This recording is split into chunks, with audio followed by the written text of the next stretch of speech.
म्हणजे IQ असेल, EQ असेल, CQ असेल, तर त्याबद्दल थोडंसं सांगाल का? IQ टेस्ट ही फार कॉमन टेस्ट आहे. आज अनेक विद्यार्थ्यांना शालेय जीवनापासून माहिती असतो IQ टर्म.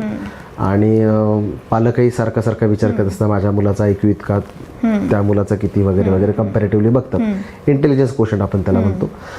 आणि IQ हा फॅक्टर आहे महत्त्वाचा, कारण त्या अंतर्गत तुमची बुद्धिमत्ता, स्पेशली विषयांची, अभ्यासाची, आकलनाची, ग्रास्पिंग पॉवर या गोष्टी कळतात. General mental ability, quantitative reasoning या गोष्टी आपल्याला IQ मधनं कळतात. परंतु IQ टेस्टसोबतच इतर पॅरामीटर जे मगाशी मी सांगितले, EQ, CQ, SQ, AQ हे जास्त महत्त्वाचे.